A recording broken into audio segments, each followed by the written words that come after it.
শুক্রবার পাকিস্তানের সাথে প্রথম টেস্ট মিরপুরে অনুশীলন করেছে টাইগাররা। টেস্ট সিরিজ শেষে জাতীয় দল ছাড়ছেন সালাউদ্দিন।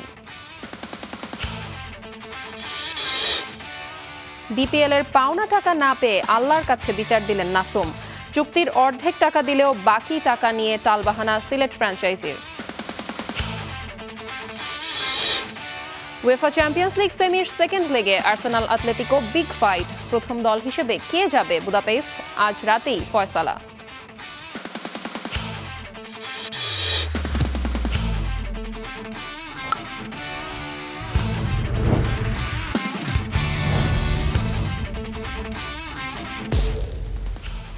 প্রতিটা ম্যাচ, প্রতিটা মুহূর্ত, জয়ের উল্লাস, হারের নীরবতা, মাঠের খেলা, টেবিলের খেলা, আবেগ, অ্যাকশন আর বিশ্লেষণ। খেলা যেমন, খবরটাও ঠিক তেমন গরমাগরম। ওয়েলকাম টু স্টার প্লে, সাথে আছি আমি রায়না জারিয়া। 2 ম্যাচের সিরিজ সামনে রেখে রবিবার অনুশীলন করেছে বাংলাদেশ দল। 2 ম্যাচের টেস্ট সিরিজ সামনে রেখে সকাল 10টা থেকে মিরপুরে চলছে টাইগারদের অনুশীলন। এদিন নিজেদের ঝালিয়ে নিতেই বেশি মনোযোগী ছিলেন বাংলাদেশ দল। টেস্ট চ্যাম্পিয়নশিপের এই চক্রে ঘরের মাঠে পাকিস্তানিদের বধ করার ছক কষছে টাইগাররা। দলে পিএসএল মাতিয়ে দেশে ফেরা নাহিদ রানা বড় ভরসা। আগের দিন এই মাঠেই অনুশীলন সেরেছে শাহিন রিজওয়ানরা। সিরিজের প্রথম টেস্ট 8 তারিখে ঢাকায়, আর দ্বিতীয় এবং শেষ টেস্ট 16 তারিখে অনুষ্ঠিত হবে সিলেটে।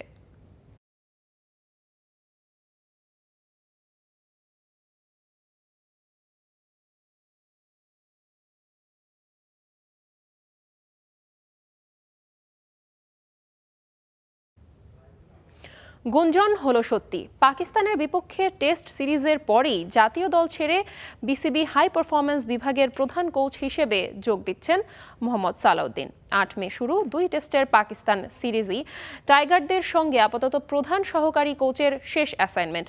প্রস্তাবটা যেমন বিসিবির দিক থেকে ছিল, একইভাবে সালাউদ্দিনও মনে করছেন জাতীয় দলকে আপাতত তার তেমন কিছু দেওয়ার নেই। এর চেয়ে অপেক্ষাকৃত তরুণদের নিয়ে এইচপিতে ভবিষ্যতের ক্রিকেটার তৈরির কাজটাই নিজের জন্য ভালো হবে। নতুন দায়িত্ব নিয়ে কাল বিসিবি সভাপতি তামিম ইকবালের সঙ্গে ছোটখাটো একটা মিটিংও হয়েছে সালাউদ্দিনের। 2024 সালের নভেম্বরে জাতীয় দলের সিনিয়র সহকারী কোচের দায়িত্ব পান সালাউদ্দিন। পাকিস্তান সিরিজের পর এইচপির প্রধান কোচের পদে যোগ দিলেও সালাউদ্দিনের চুক্তির মেয়াদ আপাতত 2027 বিশ্বকাপ পর্যন্তই থাকবে। এইচপির বর্তমান প্রধান কোচ ডেভিড হ্যাম্পকে দেওয়া হচ্ছে নতুন দায়িত্ব।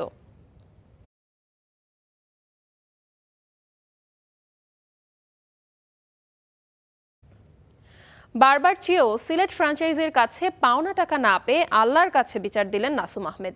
শুধু টাকা নিয়ে টালবাহানা করেই থেমে থাকেনি, লাগাতার এই স্পিনারের নামে নাকি মিথ্যাচার করছে সিলেট টাইটান্স মালিকপক্ষ।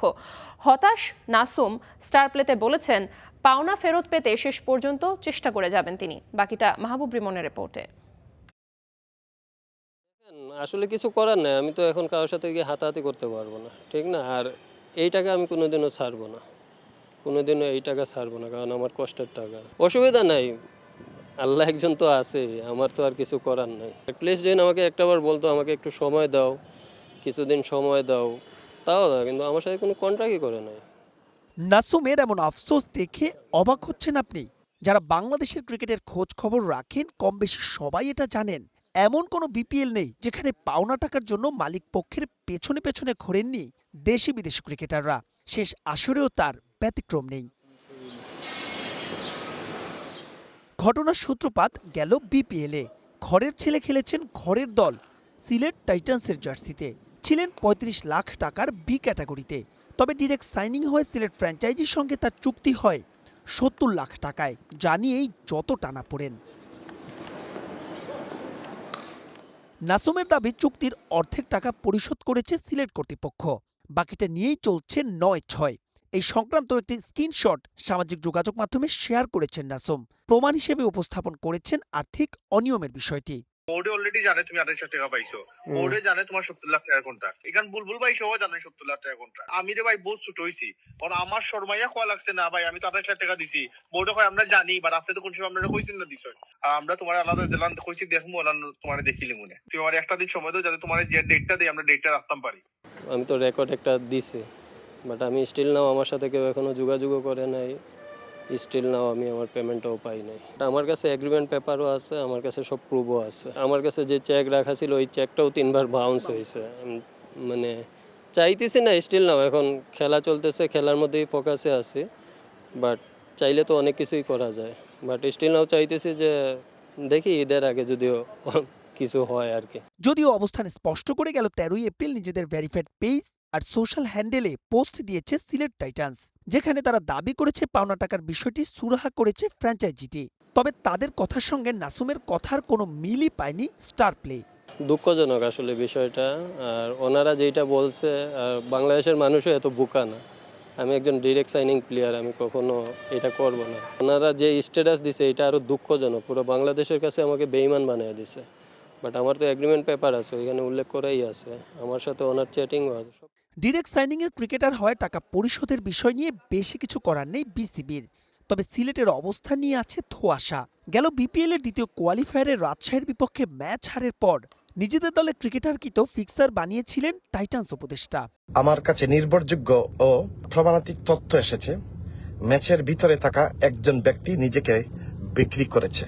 গেল বিপিএল এ সিলেটের জার্সিতে 12 ম্যাচে 5.98 ইকোনমিতে টুর্নামেন্টের দ্বিতীয় সর্বোচ্চ 18 উইকেট নিয়েছিলেন নাসুম। দলটির সবচাইতে ইম্প্যাক্ট ক্রিকেটারের যদি হয় এমন হাল, অন্যদের অবস্থা তবে কি? ফ্র্যাঞ্চাইজি নাকি নাসুম? কার দাবি সত্য সে প্রশ্নই এখন বড় প্রশ্ন।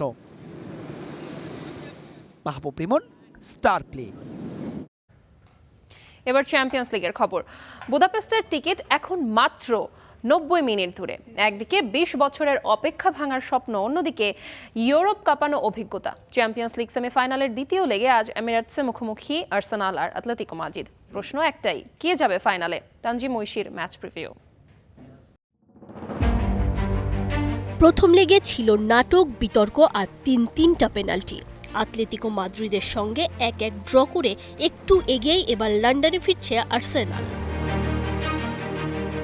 মঙ্গলবার রাত 1টায় এমিরেটস স্টেডিয়ামে ইউএফা চ্যাম্পিয়ন্স লিগ সেমিফাইনালের দ্বিতীয় লেগে মাঠে নামছে আর্সেনাল আতলেতিকো মাদ্রিদ। প্রতিপক্ষের মাঠে ড্র করে আসলেও হিসেব বলছে এই আর্সেনালকে থামানো সহজ নয়।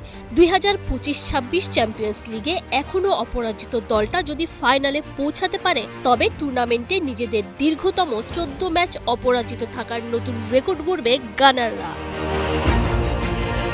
প্রিমিয়ার লিগেও ম্যানচেস্টার সিটির চেয়ে 5 পয়েন্ট এগিয়ে তারাই এখন টেবিল টপার। আর এমিরেটস স্প্যানিশ দলগুলোর বিপক্ষে শেষ 15 ম্যাচে মাত্র 1 হার। কখনোই শিরোপা না জেতা দলটা 2005-06 মৌসুমে একবারই ফাইনাল খেলেছিল। সেবার বার্সেলোনার কাছে 2-1 হেরে ভেঙেছিল স্বপ্ন। 20 বছর পর আরও একবার ফাইনালের হাতছানি। ইপিএল আর চ্যাম্পিয়ন্স লিগে উঠতে থাকা এই আর্সেনালকে হারানো ভীষণ কঠিন। তবে আতলেতিকো মাদ্রিদ মানেই ফাইট, মানেই ফাঁদ। দিয়েগো সিমিওনের দল এত সহজেই হার মানে না। লা লিগায় ভ্যালেন্সিয়ার বিপক্ষে রোটেশন স্কোয়াড নিয়েও 2-0 জয়। আত্মবিশ্বাস ফিরে পেয়েছে লস রোহিব্লাঙ্কোরা। আর বড় ম্যাচে বড় নাম হুলিয়ান আলভারেজ, 41 ম্যাচে 25 গোল। লিওনেল মেসির রেকর্ডও ভেঙেছেন তিনি। একমাত্র দল হিসেবে 3 বার ফাইনালে উঠেও ট্রফি জেতা হয়নি। আরও একবার তাদের সামনে ফাইনালের হাতছানি। একদিকে তরুণ গতিময় আর্সেনাল, অন্যদিকে অভিজ্ঞতা আর কৌশলে ভরা আতলেতিকো। 90 মিনিট, একটা ভুল, একটা গোল বদলে দিতে পারে ইতিহাস। শেষ হাসি কে হাসবে? আর্তেতার আর্সেনাল নাকি সিমিওনের আতলেতিকো? বুদাপেস্টের পথে শেষ ধাপের এই লড়াই। ফুটবল দুনিয়া তাকিয়ে আছে এমিরেটসের দিকেই। Tanzim Oishi, Star news. 8 তারিখ মানে শুক্রবার বাংলাদেশ এবং পাকিস্তানের 2 ম্যাচের টেস্ট সিরিজ শুরু হচ্ছে। শনিবার পাকিস্তান দল বাংলাদেশে পৌঁছেছে এবং এই রবিবারে পাকিস্তান প্রথম প্র্যাকটিস করেছে হোম অফ ক্রিকেটে। ওই দিন রাতেই বাবর আজম দলের সাথে যোগ দিয়েছেন এবং আজ সোমবার বাংলাদেশ প্র্যাকটিস করেছে। এই বিষয়ে আলোচনা করতে আমাদের স্টুডিওতে আছেন সহকর্মী Mahbub Rimon. Mahbub Rimon, welcome to Star Play studio. Thank you Zerin. Rimon, আপনি নিশ্চয়ই 2 দিন প্র্যাকটিসটা দেখেছেন, পাকিস্তানের দলটা এবং বাংলাদেশের দলটা, দুইটা দলই দেখেছেন। আসলে দল দুইটার কম্বিনেশন আপনার কেমন মনে হচ্ছে? আপনি যদি বাংলাদেশ এবং পাকিস্তানের খেলার কথা বলেন, বাংলাদেশ দল কিন্তু এখানে কিছুটা আপার হ্যান্ডে থাকবে, কারণ সবশেষ পাকিস্তানের বিপক্ষে যে টেস্ট সিরিজ ছিল, বাংলাদেশ কিন্তু তাদের মাটিতে 2-1 বাংলাদেশ তাদেরকে হোয়াইট ওয়াশ করেছিল। এবং নাহিদ রানা বরাবরই একটা এক্স ফ্যাক্টর হতে পারে, কারণ নাহিদ রানা সাম্প্রতিক সময় পিএসএল দুর্দান্ত বল করে। আমরা জুজুর ভয় বলি। আমার মনে হয় যে এই টেস্টে নিশ্চয়ই নাহিদ রানা সেই জুজুর ভয় অবশ্যই ব্যাক অফ দ্য মাইন্ডে পাকিস্তানিদের কাজ করবে, কারণ বাংলাদেশে একজন বলার লাগাতার 150 গতিতে বল করে, আউটস্ট্যান্ডিং। এবং আপনি অনুশীলনের কথা বলছেন, দেখেন ঢাকা প্রিমিয়ার লিগ চলছে এবং এই বাংলাদেশ এবং পাকিস্তান সিরিজের জন্য কিন্তু বাংলাদেশের যে টেস্ট দলের ক্রিকেটাররা তারা কিন্তু ডিপিএলও খেলছে না, চাইলে কিন্তু তারা গতকাল যে রাউন্ড হয়েছিল সেখানেও খেলতে পারে। এবং গেল মাসের 28 তারিখ থেকে কিন্তু তারা টানা অনুশীলন করছে। বলছিলাম যে বাংলাদেশ দল টানা ওয়ানডে সিরিজ জিতছে, টি20 সিরিজ জিতছে, বাংলাদেশ নিঃসন্দেহে এই সিরিজ অন্তত আপার হ্যান্ডে থাকবে। রিমন, দলের কথায় শেষ হলো, এবার যদি একটু দল থেকে কোচের কথায় আসি। সালাউদ্দিন তিনি বলেছেন, কোচ সালাউদ্দিন তিনি এই সিরিজের পরে আর বাংলাদেশের কোচ হিসেবে আমরা তাকে পাচ্ছি না, তিনি এইচপিতে যোগ দিচ্ছেন। এই বিষয়ে যদি আপনি কিছু বলেন। নিঃসন্দেহে আসলে দেখেন, সালাউদ্দিন ভাইয়ের সঙ্গে সিনিয়র সহকারী কোচ, তার সঙ্গে কিন্তু আগামী বছরে যে বিশ্বকাপ 2027-এর ওয়ানডে বিশ্বকাপ পর্যন্ত চুক্তি রয়েছে। তবে যাদের সঙ্গে বাংলাদেশের ক্রিকেট বোর্ড যখনই যে কোনো কোচের সঙ্গে চুক্তি করেন, সেখানে কিন্তু একটা নর্মস থাকে যে চাইলে বাংলাদেশ ক্রিকেট বোর্ড যে কোনো জায়গায় তাকে শিফট করতে পারে, এবং সেই হিসেবে আসলে তিনি এইচপি যাচ্ছেন। এবং তিনি কিন্তু, আমি কথা বলেছিলাম যখন এই সংবাদটি এসেছিল স্যার, তিনি যেটা বলেছেন যে জাতীয় দলকে আসলে তার দেওয়ার মতো এখন তিনি মনে করছেন খুব একটা বেশি কিছু নেই। এইচপিতে মূলত কারা খেলে, যারা বয়সভিত্তিক আন্ডার-19 ক্রিকেট থেকে তারা চলে আসে, তারাই তো মূলত এইচপিতে খেলে। এবং তিনি আসলে বলছেন যে এই ব্রাঞ্চ অফ ক্রিকেটারকে নিয়ে কাজ করতে চান, যাতে বাংলাদেশের ক্রিকেটটা উপকৃত হয়। একটা বিষয় একটু বলে রাখতে চাই, সালাউদ্দিন ভাই বাংলাদেশের অনেক ক্রিকেটার তিনি কিন্তু তার হাত ধরে জাতীয় দলে এসেছে। আমরা মুমিনুলের কথা বলতে পারি, আমরা শেখ মেহেদির কথা বলতে পারি, তারা কিন্তু তাদেরকে একেবারে এইচ লেভেল থেকে কিন্তু সালাউদ্দিন ভাই নিজে নিয়ে এসেছেন। তিনি যদি এইচপি ক্রিকেটে কাজ করেন, নিঃসন্দেহে দেশের ক্রিকেটই উপকৃত হবে। তবে এখানে একটা বিষয় থেকেই যায়, সেটি হচ্ছে এখানে অন্য কোনো কিছু আছে কিনা, হঠাৎ করেই কেন এই সিদ্ধান্ত, যেহেতু জাতীয় দলের সঙ্গে সিনিয়র সহকারী কোচ হিসেবে তিনি এতদিন কাজ করেছে, এখানে অন্য কোনো হ্যাপেনিং সংকট আছে কিনা, সেটাও কিন্তু আসলে আমার মনে একটু তর্কের দাবি রাখে স্যার। হ্যাঁ, সেটাই এখন দেখার অপেক্ষা। রিমন, আমরা আপনারই একটা রিপোর্ট দেখছিলাম কিছুক্ষণ আগে, সেটা হচ্ছে নাসুমকে নিয়ে। আসলে এবার বিপিএলে কিন্তু অন্য কোনো প্লেয়ারের আমরা আসলে এই যে ফাইনান্সিয়াল যেই অবজেকশনগুলো থাকে নর্মালি প্লেয়ারদের, সেগুলো আমরা দেখিনি, কিন্তু নাসুমের আসলে এই ব্যাপারটা কেন? নাসুমের আসলে গতকাল রাতে তিনি স্ট্যাটাস দিয়েছেন এবং আপনার রিপোর্টটা আমরা দেখলাম। নাসুমের সাথে আসলে সিলেট টাইটান্সের ব্যাপারটা আসলে কি? একটু কারেকশন করতে চাই, এবারের বিপিএলও কিন্তু হয়েছে, আপনি একমাত্র রাজশাহী এবং রংপুর এই দুটো ফ্র্যাঞ্চাইজি ছাড়া প্রত্যেকটা ফ্র্যাঞ্চাইজি কিন্তু এই দেনা পাওনা ইস্যুতে আমরা দেখেছি যে ঢাকা এখন পর্যন্ত ক্রিকেটাররা দাবি করছে তারা ফুল পেমেন্ট পায়নি। শেষ পর্যন্ত বাংলাদেশ ক্রিকেট বোর্ডকে কিন্তু তাদের কাছে যে গ্যারান্টি মানি রয়েছে, সেই গ্যারান্টি মানিটা ভেঙে তাদেরকে ক্রিকেটারদের টাকা দিতে হয়েছে, এবারও হয়েছে। তবে একজন দেখেন এই ঝামেলাটা আসলে অন্য কারণে। নাসুম বি ক্যাটাগরিতে ছিলেন এবং বি ক্যাটাগরি ক্রিকেটারদের বেস প্রাইজ হচ্ছে 35 লক্ষ টাকা। নিয়মটা হচ্ছে যদি কোনো ক্রিকেটার শেষ পর্যন্ত ডিরেক্ট সাইনিংয়ে যায়, সেক্ষেত্রে আপনার যে, এবং যদি ফ্র্যাঞ্চাইজি টাকাটা না দেয়, তাহলে তিনি তার বেস্ট প্রাইসটা পাবেন। অর্থাৎ তার সঙ্গে ডিরেক্ট সাইনিং ছিল 70 লক্ষ টাকা, কিন্তু যেহেতু তার বেস হচ্ছে গিয়ে 35 লক্ষ টাকা, বাংলাদেশ ক্রিকেট বোর্ড 35 লক্ষ টাকা পর্যন্ত জিম্মাদারি নেবে। এবং শেষ পর্যন্ত আসলে আমরা যত জানতে পেরেছি, ফ্র্যাঞ্চাইজি থেকে 35 লক্ষ টাকাই কিন্তু নাসুমকে দেওয়া হয়েছে। নাসুম দাবি করছেন যে তার যে চেক, সে চেকটা অনেকবার বাউন্স হয়েছে এবং আমরা কিন্তু সেই সত্যতাও পেয়েছি। আপনি যদি রিপোর্টটাও দেখেন, তাদের যে মালিক পক্ষ রয়েছে তারাও কিন্তু তাদের কথা সত্য তারাও স্বীকার করছেন। কিন্তু দিন শেষে আসলে যিনি এর পেছনে রয়েছেন তাকেও আমি আসলে রিচ করার চেষ্টা করেছিলাম।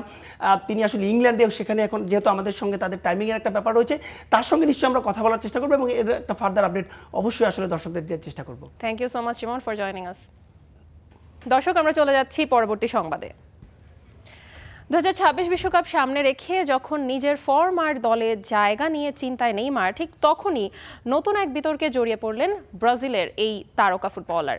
এবার অভিযোগ, নিজের সতীর্থ ও ব্রাজিল দলের কিংবদন্তি ফুটবলার রবিনিওর ছেলেকে নাকি মারধর করেছেন তিনি। সান্তোসের অনুশীলনে আসলে কি ঘটেছে, বিস্তারিত তানজিম ঐশীর রিপোর্টে। যুক্তরাষ্ট্রের রেড বুল অ্যারেনা ইকুয়েদরের বিপক্ষে ফ্রেন্ডলি ম্যাচের আগে অনুশীলনে খানিকটা মজা করেই দুইবার রবিনিওকে ধাক্কা দিয়েছিলেন নেইমার জুনিয়র। ঘটনাটা অবশ্য 11 বছর আগের। 1 দশকের বেশি সময় পর এবার সেই রবিনিওর ছেলেকে ধাক্কা মেরে নতুন করে আলোচনায় নেইমার। তবে এবার আর মজার ছলে নয়, সান্তোস এফসিতে সতীর্থ হিসেবে খেলা রবিনিও জুনিয়রকে মারধরের গুরুতর অভিযোগ উঠেছে তার বিরুদ্ধে। সূত্র বলছে দলের অনুশীলনের সময় ড্রিবল করে নেইমারকে কাটিয়ে ওঠেন রবিনিয়ো জুনিয়র, তাতেই নাকি তিনি ক্ষুব্ধ হয়ে ওঠেন। এরপরই শুরু হয় মারধর, অশালীন ভাষায় গালিগালাজ, এমনকি পা লাগিয়ে ফেলে দেওয়া হয় রবিনিয়ো জুনিয়রকে, সাথে মুখে চড় মারারও অভিযোগ উঠেছে। এই ঘটনার পরে অবশ্য নড়ে চড়ে বসেছে সান্তোস এফসি। এরই মধ্যে বিষয়টা নিয়ে আনুষ্ঠানিক তদন্ত শুরু হয়েছে। ক্লাবের পক্ষ থেকে জানানো হয়েছে ঘটনা বিশ্লেষণে আইন বিভাগ কাজ করছে। সভাপতির নির্দেশেই এই তদন্ত শুরু হয়েছে।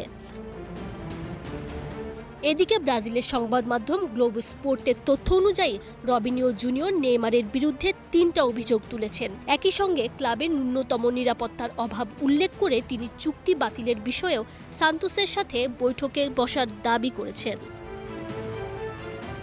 যদিও এ বিষয়ে ইএসপিএন যোগাযোগ করলে নেইমারের বার্তা অফিস থেকে জানানো হয় সান্তোস অধিনায়ক এ ব্যাপারে কোনো মন্তব্য করতে চান না। তবে এও শোনা গেছে ঘটনার পরপরই পরিস্থিতি শান্ত করার চেষ্টা করেছেন নেইমার। রবিনিয়ো জুনিয়রকে ফোন করেছেন আর রবিনিয়োর পরিবারের কাছে বার্তা পাঠিয়ে দুঃখ প্রকাশ করেছেন। যদিও পুরো ঘটনায় রবিনিয়োর প্রতিক্রিয়া জানা যায়নি। তাছাড়া বিশ্বের সংবাদ মাধ্যমগুলো এই ঘটনাকে নেক্কারজনক মনে করছে। বিশ্বকাপের আগে নেইমারের এই কন্ট্রোভার্সি জাতীয় দলে সুযোগ পাওয়ার ক্ষেত্রে নেতিবাচক প্রভাব ফেলতে পারে বলে অনেকেই মনে করছেন। Tanzim Oishi, Star News. কোচের শর্টলিস্ট নিয়ে কেন এত লুকোচুরি?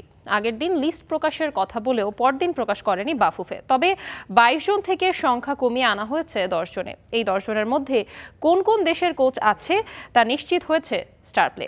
3 দিনের মধ্যেই চূড়ান্ত করা হবে কে হচ্ছেন হামজাদের কোচ। আমরা কালকে আপনাদেরকে পাবলিশ করে দেব। গতকাল জানানো হয়েছিল এরকমটাই, কারা আছেন 22 জনের শর্টলিস্টে সেটি প্রেস রিলিজ আকারে জানানো হবে। তবে বাফুফের ন্যাশনাল টিম ম্যানেজমেন্ট কমিটির মিটিং শেষে প্রকাশ করা হলো না একটি নামও। তাই বাতাসে যেসব নামের গুঞ্জন ঘুরছে, রোজারিও মিকেল, ইগোর স্টিমাচ কিংবা ক্রিস কোলম্যান, তারা আসলে এই শর্টলিস্টে আছেন কিনা সেটি জানার কিন্তু কোনো সুযোগই হলো না। তবে যে 22 জনের শর্টলিস্ট ছিল সেটি কমিয়ে 10 জনে নিয়ে আসা হয়েছে। 10 জনের থেকে আগামী 3 দিনের মধ্যে আমরা কাকে কোচ সিলেকশন করব সেটা আমরা কনফার্ম করে ফেলব।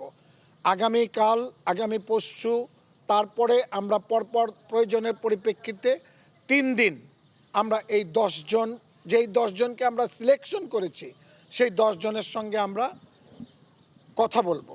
কথা বলার পরে আমরা একজনকে আমরা ফাইনাল করব। তবে নাম না জানা গেলেও স্টার প্লে নিশ্চিত হয়েছে 10 জনের লিস্টে আছেন ব্রাজিল, ক্রোয়েশিয়া, অস্ট্রেলিয়া, ইতালি এবং জার্মানির কোচের নাম। তাই বলা যায় ব্রাজিল থেকে রোজারিও মিকেল, ক্রোয়েশিয়া থেকে ইগোর স্টিমাচ এবং জার্মানি থেকে বেয়ার্নস্টক আছেন এই তালিকায়। তবে ওয়েলসের ক্রিস কোলম্যান এই তালিকায় আছেন কিনা তা নিশ্চিত হওয়া যায়নি। সহকারী কোচ নিয়োগ করা হবে নতুন হেড কোচের পরামর্শে। তাই এতটুকু নিশ্চিত, পুরো কোচিং স্টাফ সাজানো হবে নতুন করে। যেই কোচটাকে আমরা সিলেকশন করব সেই কোচের সাথে আলাপ করে তার যদি কোনো প্যানেল থাকে, তার যদি কোনো পছন্দনীয় গোলকিপিং কোচ, ফিটনেস কোচ, এই ধরনের কোনো কিছু যদি থেকে থাকে সেটাকে আমরা প্রাধান্য দিব। কোচ নিয়োগে বাফুফের হাতে আর খুব বেশি সময় নেই। আগামী মাসেই বাংলাদেশের ম্যাচ আছে সান মারিনোর বিপক্ষে। তাই তার আগেই নির্ধারণ করতে হবে কে হচ্ছে হামজা সমিতদের নতুন হেড কোচ। ইয়াসির আরফাত সবুজ, স্টার প্লে, ঢাকা। পেনাল্টি শুটআউটে এখন টিভিকে 5-3 গোলে হারিয়ে বিএসজে মিডিয়া কাপের কোয়ার্টার ফাইনালে স্টার নিউজ। কোয়ার্টার ফাইনাল নিশ্চিতের ম্যাচে শুরু থেকেই আক্রমণাত্মক ফুটবল খেলে স্টার নিউজ। একাধিক সুযোগ তৈরি করলেও কাঙ্ক্ষিত গোলের দেখা পাচ্ছিল না স্টার। প্রথমার্ধের পর দ্বিতীয়ার্ধ গোলশূন্য সমতায় শেষ হলে ম্যাচ গড়ায় টাইব্রেকারে, যেখানে স্টার নিউজের সবাই জালে বল জড়ালে 5-3 গোলের জয় নিয়ে মাঠ ছাড়ে স্টার নিউজ। টাইব্রেকারে গোল ঠেকিয়ে ম্যাচ সেরা গোলরক্ষক আশফাকুল মুশফিক।